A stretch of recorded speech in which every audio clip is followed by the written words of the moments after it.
श्री असदुद्दीन ओवैसी जी।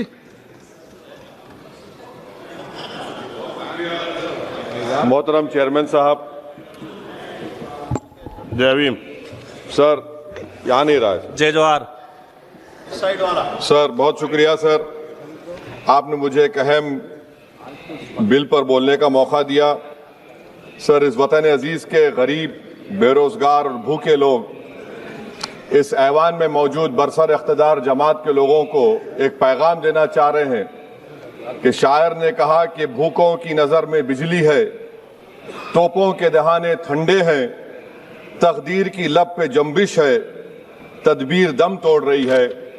Sir इस तरह का एक कानून बनाने की कोशिश की जा रही है जिससे गरीबों को फ़ायदा होता था। आज वो कानून जो डिमांड ड्रिवन गारंटी था, इसको हुकूमत बदल कर एक मरकजी माविन स्कीम के तौर पर नाफिज करना चाहती है। सर जब तक किसी पंचायत को नोटिफाई नहीं किया जाएगा, उस पंचायत में काम नहीं होगा। हुकूमत की ये पॉलिसी हमेशा ये रही है कि हर इख्तियार को हासिल करना चाहते हैं और एक डिक्टेटर की तरह वो हुकूमत को चलाना चाहते हैं। सर आप बताइए, मरकजी हुकूमत ये कैसे फैसला करेगी कि एक डिमांड ड्रिवन गारंटी को आप रियासत को बोलेंगे नॉर्मेटिव एलोकेशन कर दिया जाएगा, और अगर कोई रियासत उससे ज़्यादा अखराजात करती है तो फिर उनको उसका बोझ उठाना पड़ेगा। मुतालिबा पर मोदी गारंटी को एक सप्लाई डिमांड प्रोग्राम पे तब्दील किया जा रहा है। सर साल में 60 दिन ब्लैकआउट होगा, किसी को काम नहीं मिलेगा। इस ब्लैकआउट के 60 दिन के ब्लैकआउट से खवातीन को और जिनके पास जमीन नहीं है, लैंडलेस लोगों को बहुत बड़ा नुकसान होगा।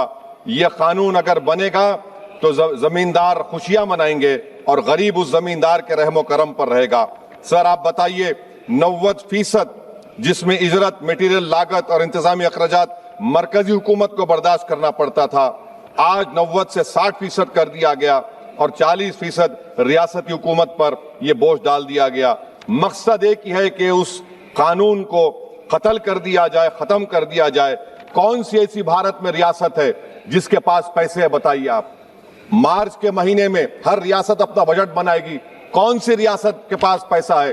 तो ये मालूम हो रहा है कि सरकार गरीबों के खिलाफ है, गुर्बत का खात्मा नहीं करना चाहती। सर आधार और डिजिटल निजाम, आप जानते हैं कि मजदूर की उंगलियों के निशानात नहीं मिलते क्योंकि वो गरीब इतनी मेहनत करता है कि उसके निशान मिट जाते हैं।